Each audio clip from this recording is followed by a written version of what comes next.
Okay, just before I begin, a quick disclaimer. As my man cave is still in such a mess, I can't find any of my video or sound equipment, so all this has been done off the back of my iPhone, so I apologise for the quality. Plus I've got a stinking cold. Okay, it seems a great way to start off a new hobby with the unboxing of my very first N-gauge railway purchases. Unfortunately, as you can see, there was some damage to the box in transit. Bit of a downer. Hopefully this little box should contain everything I need to get started on my way towards building my first layout. So let's get into it.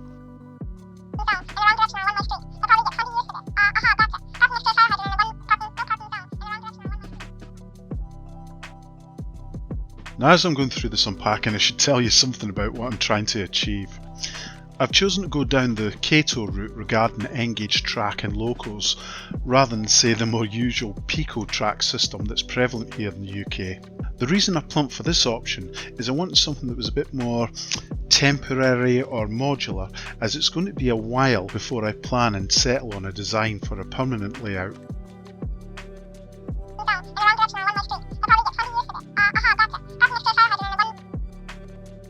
Now as for my choice of loco type and rolling stock, I've gone for a budget option, as I don't want to get too extravagant or ambitious here before I find my feet in this new hobby.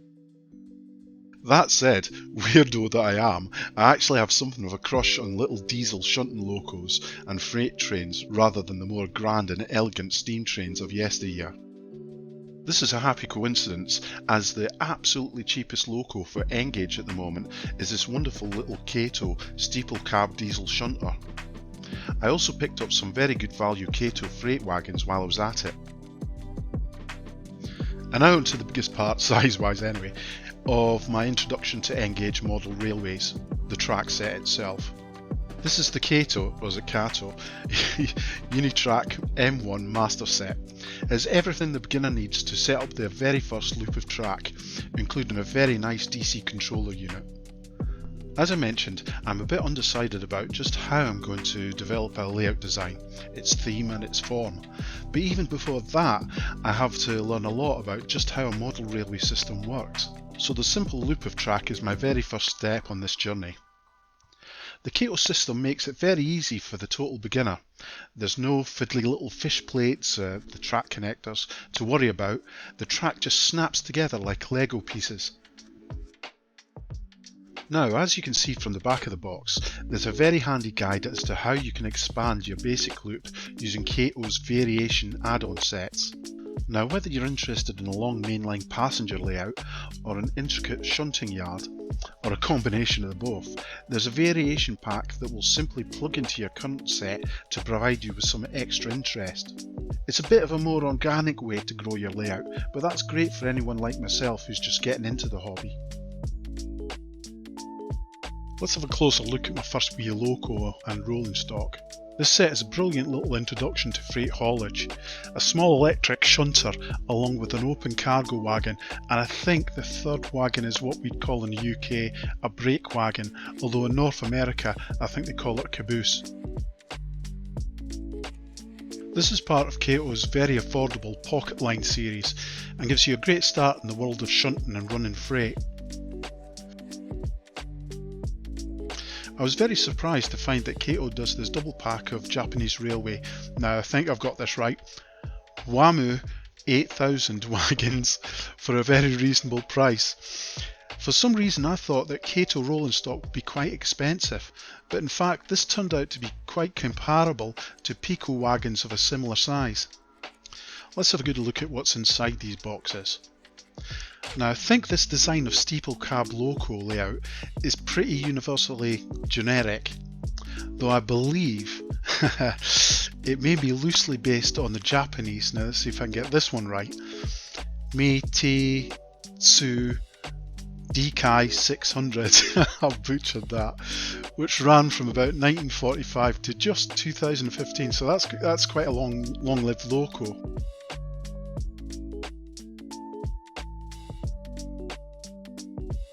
KATO have issued this model of loco in various colours to represent similar related designs from around the world.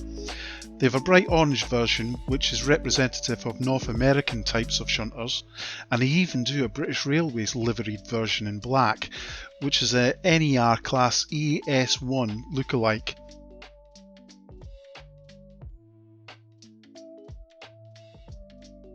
However, my interest is in Japanese railways, and so I tried to get this set with either the red or blue loco, but it seems that the word has got out about the great value and quality of these KATO sets, so I was just very lucky to manage to get hold of this black version. That said, there's nothing stopping me from eventually customising this loco model. The cab section easily unclips from the motor chassis, so I could add some extra detailing and even give it a nice new paint job if I wanted to. In fact, having found those original photos of the real Japanese loco, I really like its green and yellow livery, so there's perhaps a future project. I'll end by saying that you can, apparently, unclip the electric pantograph mechanism on the roof to turn this loco into a diesel instead of an electric unit, but I haven't tried this out yet. The two wagons that come in this set are a great foundation for your freight yard empire. The first is a fairly common open wagon, which I think might be based on the Japanese type Tora 301 or 302 wagons. Now, I've no idea what these were intended to haul or whether they're just a general heavy equipment cargo type, but considering these wagons were mated with the Little General Works facsimile loco and that this engine was intended to carry out track maintenance, I suspect these wagons may have been part of a general maintenance unit. I'm guessing here, so don't quote me. This incidentally gave me the idea that a great addition to the set might have been, if I can locate one that is, a wagon-based crane unit. This might be another future project. The other wagon in the pack is what I surmise to be some sort of brake wagon. Although I've not been able to find any photo reference of a real world version of this model, I'm pretty sure its little crew cab must mean it's some sort of brake or guard van. Question mark there. I think the additional freight wagons I bought were a bit of a bargain. As I mentioned, I was under the impression that KATO Japanese rolling stock would be markedly more expensive than the equivalent UK Pico wagons.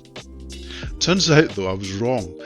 There just isn't perhaps the availability in the UK of a wide variety of Japanese wagon types.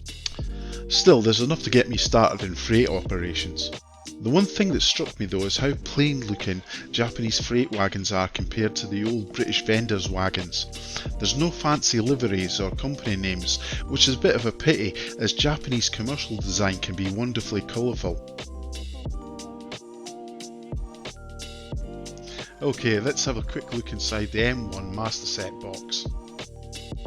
There are 16 pieces of track in this set, 4 straight 248mm sections, 8 315mm 45 degree radius curved track sections and various shorter ancillary pieces. In all, there's enough to make an oval measuring 1.4 metres, that's 4.5 feet, by 0.6 metres or 2 feet. That's quite a large loop really, certainly big enough to fill our big dining room table. Perhaps the most novel characteristic of the KATO Unitrack is the integrated faux ballast bases. This plastic moulded support structure gives the track system its rigidity and robustness and is one of the reasons it fares so well with repeated assembly and disassembly. Together with the track's unique connection system, Unitrack really takes a bit of the pain out of ensuring a reliable electrical connection throughout your track layout. This is something else that's nice not to have to deal with when you're an absolute beginner. Onto the KATO BM1 DC controller, and I have to say, the thing I like about this unit is its cheeky nod to the real diesel loco controls. It's a really fun touch. KATO have again put a lot of thought into how the novice might develop using its ecosystem of add-ons, as the unit has integrated connectors which allow you to attach accessory power switches to activate things like turnout points. Again, this highlights the inherent plug-and-play nature of the Unitrack system. No technical knowledge is required to build a KATO layout, though I am sure it would help were you to get ambitious with your plans later on. Last of all, we have a packet containing some useful little tools for helping you run your layout and some literature about the Unitrack system. This includes instructions about putting together your M1 layout and information about how you might take the next steps using the KATO variation packs to enlarge your layout and add some interesting scenic and operational extensions. All that remains for me now is to find some time to put together my very first N-gauge railway layout. Thanks for watching, and I'll see you soon with hopefully some trains running.